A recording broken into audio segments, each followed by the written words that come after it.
رب تبارک و تعالیٰ ارشاد فرماتا ہے کہ ان اللہ لا یخفی علیہ شیء فی الارض ولا فی السماء، ان اللہ لا یخفی علیہ شیء فی الارض ولا فی السماء، بے شک اللہ پر کوئی چیز پوشیدہ نہیں، اللہ وہ ہے جس پر کوئی چیز پوشیدہ نہیں، نہ زمین میں اور نہ آسمان میں۔ فرمایا هو الذی یصورکم فی الارحام کیف یشاء لا الہ الا هو العزیز الحکیم، کہ وہی ہے، اللہ وہی ہے جس نے تم پر یہ کتاب اتاری۔ اس کی کچھ آیتیں صاف معنی رکھتی ہیں، وہ کتاب کی اصل ہیں، اور دوسری وہ ہیں کہ جن کے معنی میں اشتباہ ہے، جس کے معنی میں اشتباہ ہے۔ یہ آیت مقدسہ کا ترجمہ تھا۔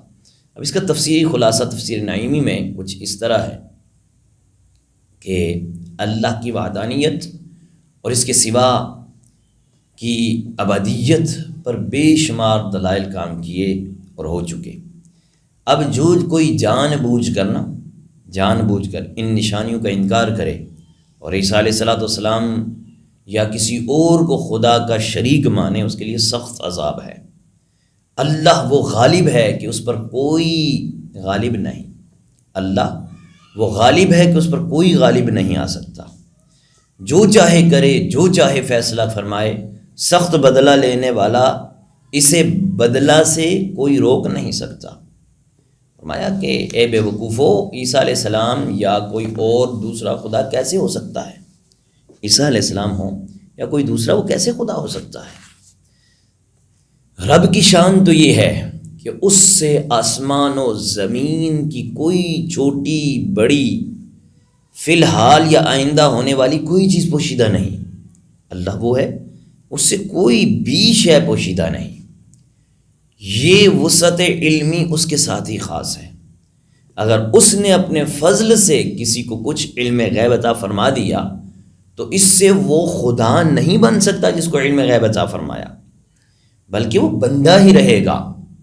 نیز وہ ایسی قدرت والا، اللہ وہ ایسی قدرت والا ہے کہ تمہیں تمہاری ماؤں کی تاریک رحموں میں جیسی چاہتا ہے صورتیں بناتا ہے، صورتیں بخشتا ہے، صورت فرماتا ہے۔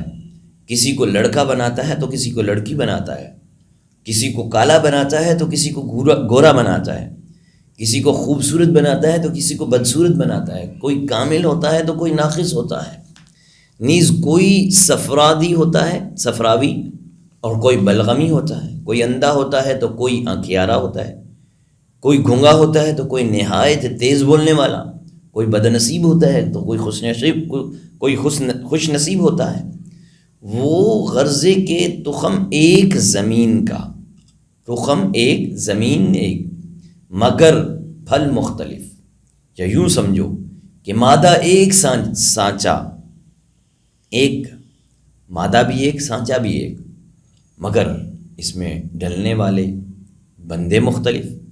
دیگر چیزوں میں دیکھا گیا ہے جیسا بیج ویسا ہی پھل ہوتا ہے، ویسی لذت ہوتی ہے، ویسی رنگ ہوتی ہے، ویسی بو ہوتی ہے، مگر حضرت انسان قدرت الہی کا کیسا مظہر ہے کہ ایک ہی ماں سے چند بچے پیدا ہوئے، ان میں کوئی کافر ہوگا تو کوئی ولی ہوگا، کسی کا مزاج بلغمی ہوگا تو کسی کا سفراوی ہوگا، اور کوئی گھنگا ہوگا تو کوئی تیز زبان والا، کوئی پیدا ہوتے ہی مر جائے گا تو کوئی 100 سال تک جیے گا، کوئی کچا ہی گر جائے گا۔ ان کمالات قدرت کو دیکھ کر کہنا پڑے گا کہ بے شک خدا کے سوا کوئی معبود نہیں، خدا کے سوا کوئی معبود نہیں۔ وہ غالب بھی ہے، وہ حکمت والا بھی ہے، جو چاہے جس طرح چاہے جب چاہے جیسے چاہے بنائے۔ رب تبارک و تعالی وحدہ لا شریک ہے۔ جو رب کریم نطفے میں اتنے کرشمے دکھا سکتا ہے تو وہ بغیر نطفے کے حضرت عیسیٰ علیہ السلام کو بھی پیدا فرما سکتا ہے۔ جب یہ سمجھ چکے تو سمجھ لو کہ رب کے سوا کوئی معبود نہیں، رب کے سوا کوئی معبود نہیں۔ معبود وہ جو ان تمام صفات سے موصوف ہو، وہی ہے سب پر غالب اور حکمت والا، وہی ہے سب پر غالب اور حکمت والا۔ کہ اس کا کوئی کام حکمت اور راز سے خالی نہیں ہوتا۔ اللہ کا کوئی کام بھی حکمت اور راز سے خالی نہیں ہوتا۔ اس کی غالبیت اور حکمت اسی کی ہستی کی دلیل ہے۔ لیکن حضرت مولا کائنات حضرت علی کرم اللہ وجہ الکریم فرماتے ہیں، عرفت ربی بفسخی عزائمی، میں نے اپنے رب کو اپنے ارادوں سے فسخ ہو جانے سے پہچانا، اپنے رب کو اپنے ارادوں کے فسخ ہو جانے سے پہچانا۔ کسی نے مولا کائنات سے عرض کی کہ حضور دیکھیں نا، موجد شطرنج کا کمال تو دیکھو، یعنی جس نے شطرنج کو ایجاد کیا اس کا کمال دیکھیں، اس کی علمی ذہانت دیکھیں۔ کہ کیا دیکھیں جی؟ دیکھیں یہ کہ اس نے گز بھر کپڑے پر 64 خانے بنائے، مگر جب کھولو ان کو تو تب ان کی نئی سے نئی چال سامنے آتی ہے۔ آپ نے فرمایا واہ، بڑی تم نے کمال کی بات کی ہے، تو آئیے میں تمہیں بتاؤں اس سے بھی بڑی کمال کی بات۔ اس نے کہا اس سے بڑی کمال کی بات کیا ہے؟ تو آپ نے فرمایا کہ خالق کائنات کا کمال تو نے دیکھا ہے؟ اس نے کہا کیا کمال ہے؟ کہا کہ اس نے ایک بالشت، یہ ایک بالشت ہے نا، ایک بالشت چہرہ، پھر اس چہرے میں 5 قسم کے سوراخ رکھے، کانوں کا، آنکھوں کا، ناک کا، زبان کا۔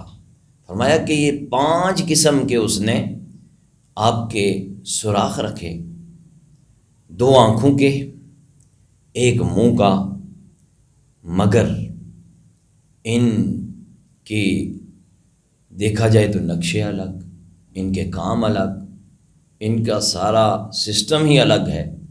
گویا کہ آپ کا یہ کلام جو آپ نے فرمایا نا، تو رب کائنات نے قرآن میں فرمایا کیف یشاء، اس کیف یشاء کی تفسیر آپ نے اس گفتگو اپنی میں فرمائی۔ تو علی ہے نا، ان کی گفتگو بھی وہ قرآن کی کسی آیت یا کسی لفظ کی تفسیر ہوا کرتی تھی۔ بخاری اور مسلم میں ہے کہ حضور صلی اللہ علیہ وسلم نے ارشاد فرمایا کہ انسان کا جب نطفہ بنتا ہے نا، نطفہ، تو اس نطفے کے بعد 40 روز تک، جب وہ نطفہ رحم میں منتقل ہوتا ہے، رحم میں جاتا ہے، تو 40 روز تک رحم میں اسی رنگ پر رہتا ہے۔ پھر 40 دن کے بعد ایک جمے ہوئے خون کی شکل اختیار کرتا ہے، پھر 40 دن کے بعد پارہ گوشت کی شکل اختیار کرتا ہے، خون کے لوتھڑے سے گوشت کی شکل اختیار ہوتی ہے۔ پھر رب تبارک و تعالیٰ ایک فرشتے کو بھیجتا ہے جو اس کی تمام کیفیت لکھ جاتا ہے کہ یہ لڑکا یا لڑکی بدبخت ہوں گے یا نیک بخت ہوں گے، اسے کیسا رزق ملے گا، کہاں سے ملے گا، کتنا ملے گا، کب ملے گا، اس نے کب مرنا ہے، کس جگہ مرنا ہے، اس نے آگے کیا کیا کام کرنا ہے، یہ تمام چیزیں ایک صحیفے میں لکھ کر اس بچے کے گلے میں ڈال دی جاتی ہیں۔ اللہ تبارک و تعالیٰ فرماتا ہے نا سورۃ الاسراء آیت نمبر 13 میں، فرمایا وَكُلَّ إِنسَانٍ أَلْزَمْنَاهُ طَائِرَهُ فِي عُنُقِهِ، یہ رب کائنات ارشاد فرماتا ہے۔ بہرحال فرمایا کہ کوئی بد نصیب جنت کے کام کرتا رہتا ہے یہاں تک کہ اس میں اور جنت میں صرف ایک ہاتھ کا فاصلہ رہ جاتا ہے، صرف ایک ہاتھ کا فاصلہ رہ جاتا ہے، اچانک اس پر تقدیر غالب آتی ہے۔ تقدیر یہ بھی بڑا اہم موضوع ہے تقدیر کا۔ آج کل کچھ جو بھٹکے ہوئے لوگ ہیں نا، وہ تقدیری کا انکار کر رہے ہیں سرے سے۔ فرمایا کہ اس پر تقدیر غالب آتی ہے اور وہ پلٹا کھا کر دوزخیوں کے عمل کرنا شروع کر دیتا ہے، تو اس طرح دوزخی وہ مرتا ہے اور جہنم میں چلا جاتا ہے۔ اور پھر فرمایا ایک شخص ایسا ہوتا ہے، کوئی شخص ایسا ہوئی ہوتا ہے کہ ساری زندگی دوزخیوں والے کام کرتا ہے، جہنمیوں والے کام کرتا ہے، یہاں تک کہ اس میں اور دوزخ میں ایک ہاتھ کا فاصلہ رہ جاتا ہے۔ ایک ہاتھ، یہ یہاں سے لے کر یہاں تک ایک ہاتھ ہوتا ہے۔ فرمایا کہ ایک ہاتھ کا فاصلہ رہ جاتا ہے، اچانک اس کی تقدیر اس پر سبقت لے جاتی ہے، تقدیر غالب آ جاتی ہے، اس کی زندگی کا نقشہ ہی بدل جاتا ہے۔ کیا کہ وہ جنتیوں کے عمل کرنے لگتا ہے، اسی پر اس کا خاتمہ ہوتا ہے اور وہ داخل جنت ہوتا ہے۔ انسان کو چاہیے کہ وہ رب تبارک و تعالیٰ کی بے نیازی سے ڈرے، اپنے ظاہری اعمال پر گھمنڈ نہ کرے۔ وہ عبادتیں کرتا ہے، تہجد پڑھتا ہے، تلاوت کرتا ہے، بیانات کرتا ہے، تو وہ اس پر فخر نہ کرے کہ میں تہجد گزار ہو گیا، میں عبادت گزار ہو گیا، میں صوفی ہو گیا، میں عالم ہو گیا۔ کہا کچھ بھی نہیں ہے، کو پتہ نہیں تیری تقدیر میں کیا لکھا ہوا ہے۔ اللہ سے عافیت طلب کرو، اللہ سے عافیت طلب کرو۔ میرے اللہ، میں نہیں جانتا میرے مقدر میں کیا لکھا ہے، میں نہیں جانتا میری تقدیر میں کیا لکھا ہے، میں شکی ہوں گا یا بدبخت ہوں گا، میں بدبخت ہوں گا، شکی ہوں گا، یا خوش بخت ہوگا، نیک بخت ہوگا۔ یا اللہ میں نہیں جانتا، میرے اللہ تو ماں سے 70 گنا زیادہ پیار کرنے والا رب ہے، تو مجھے خوش بخت لوگوں میں، نیک لوگوں میں میرا شمار فرما دے۔ اللہ سے ہر وقت دعا کرتے رہیں۔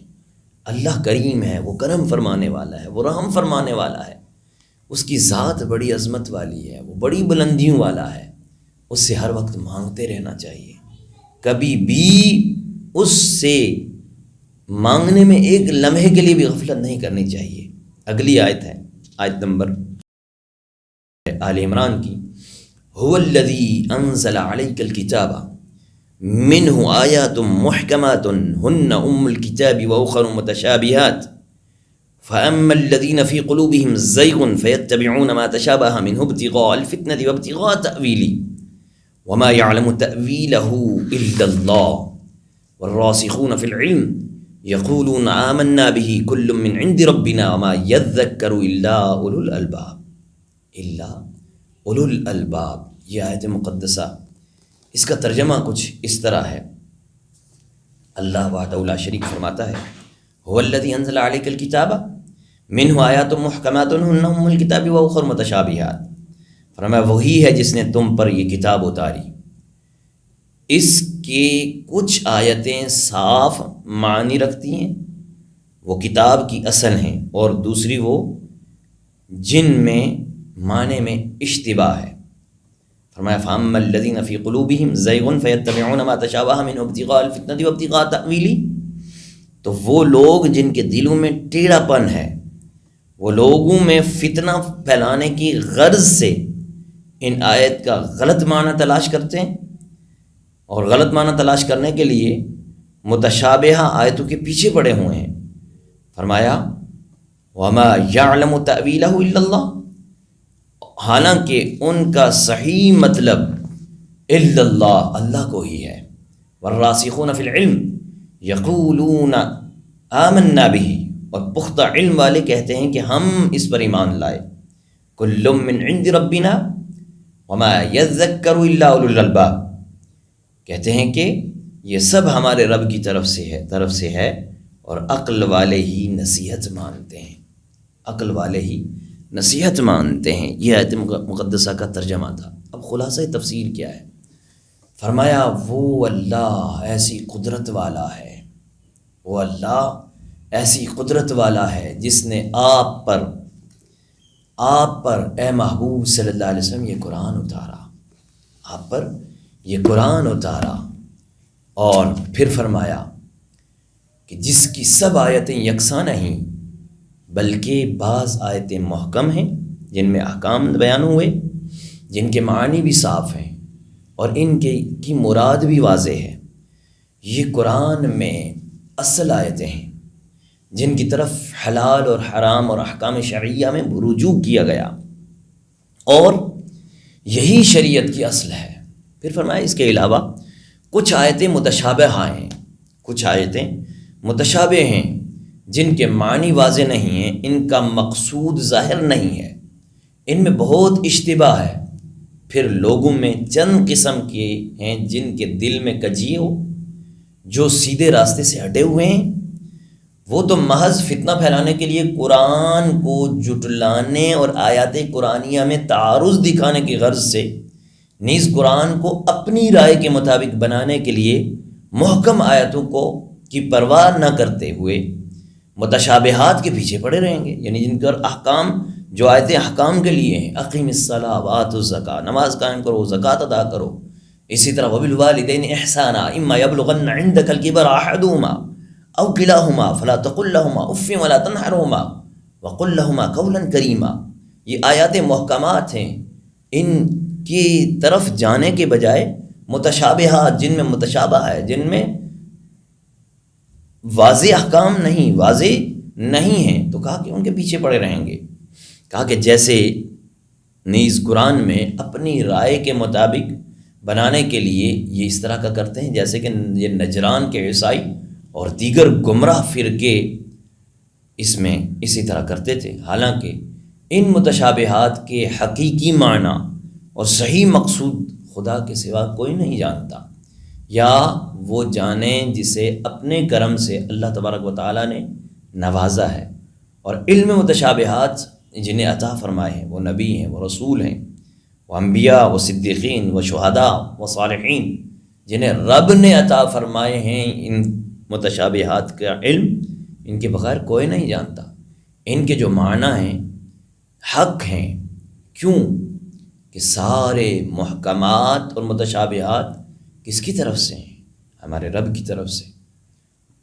ہماری عقل میں آئیں یا نہ آئیں، اور نصیحت نہیں پکڑتے کون؟ وہ جن کے پاس عقل کامل ہو، غرض کہ اس کتاب سے تقدیر والے ہدایت لیتے ہیں، بد نصیب گمراہی لیتے ہیں. جو ہدایت لیتے ہیں نا وہ اچھے لوگ ہدایت لیتے ہیں، جو بد لوگ ہوتے ہیں وہ اس سے گمراہی لیتے ہیں. خیال رہے کہ خود درخت پر جو ریگستان، کوہستان، چھتوں پر عارضی طور پر خود جم جاتے ہیں نا، ان میں پھل پھول نہیں لگتے. کچھ سبزہ دکھا کر سوکھ جاتے ہیں، مگر جو پودے کسی نے نرم زمین کر کے لگائے ہوتے ہیں وہ پھول بھی دیتے ہیں اور پھل بھی دیتے ہیں. ایسے ہی جو خود عالم ترجمہ قرآن دیکھ کر، یا عالم بس ترجمہ قرآن کو دیکھتے دیکھتے عالم بن جاتے ہیں، ان سے فیض نہیں ہوتا. مگر جو کسی کامل کی نگاہ کرم سے محنتیں کر کے مشقتیں کر کے اس کے بعد عالم بنتے ہیں، تو ان کے علم کی جو پروان ہے وہ دلوں میں قائم ہو جاتی ہے. بڑی اونچی پروان ہوتی ہے ان کی، اور ان کی شاخیں ان کے تمام اعضاء میں پھیلی ہوتی ہیں. اس عالم کی زبان، ہاتھ، پاؤں کو برے اعمال سے یہ ساری چیزیں روکتی ہیں. اور وہ عالم راسخ فی العلم ہے، اس کے علم سے لوگ فیض یافتہ ہوتے ہیں، فیض پاتے رہتے ہیں. جیسے زمین کو کوئی بیج بوتے ہیں تو لوہے کو آگ میں نرم کرتے ہیں، اور نرم کرنے کے بعد وہ اوزار بنتے ہیں. زمین میں جو بیج بویا تو نرم زمین سے وہ بیج اگاتا ہے. مٹی کو پانی دیا تو نرم کر کے اس کے برتن بناتے ہیں. ایسے ہی استاد کامل شاگرد کے دل کو نرم کر کے گرم کرتے ہیں، پھر اس میں علم کا تخم بوتے ہیں. تب انسان راسخ فی العلم بنتا ہے، عام ہوتا ہے، عالم بنتا ہے، پھر آسان الفاظوں میں لوگوں کو وہ سمجھاتا ہے. تو یوں سمجھیں کہ راسخ فی العلم وہی ہوتا ہے جو مشقتوں محبتوں سے قرآن پڑھتا ہے، سمجھتا ہے. اچھا، اس آیت مقدسہ میں دو لفظ آئے ہیں، محکم اور متشابہ. ان دونوں لفظوں کی لغوی معنی تو پیچھے گزر چکے ہیں ہمارے درس میں، کسی درس میں. اس میں گفتگو سے یہاں ان دونوں سے کیا مراد ہے، یعنی محکم سے کیا مراد ہے؟ مفسرین نے بعض نے فرمایا کہ محکم وہ عبارت ہے جس کی مراد پہچانی جا سکتی ہو، خواہ ظاہری یا ظہور یا کسی قدر و تعویل سے، اور متشابہ وہ ہے جو کسی طرح سے سمجھ میں نہ آ سکے، جیسے قیامت ہے، اسی طرح دعوت الارض کے آنے کا وقت ہے. لہٰذا آج کے اس درس میں ہم نے جو سنا، جو سمجھا، اس کو انشاءاللہ ہم آیت محکمہ کو اور آیت متشابہہ کو، یعنی محکم کیا ہوتا ہے، متشابہ کیا ہوتا ہے، نیکسٹ جو ہمارا درس ہوگا اس میں ہم اس کو بیان کرنے کی کوشش کریں گے. تو اللہ تبارک و تعالیٰ کی بارگاہ سے التجا کرتے ہیں رب ذوالجلال ہمیں قرآن کے احکامات کو سمجھنے کی توفیق عطا فرمائے۔ وآخر دعوانا ان الحمدللہ رب العالمین۔ اللہ اللہ اللہ اللہ اللہ اللہ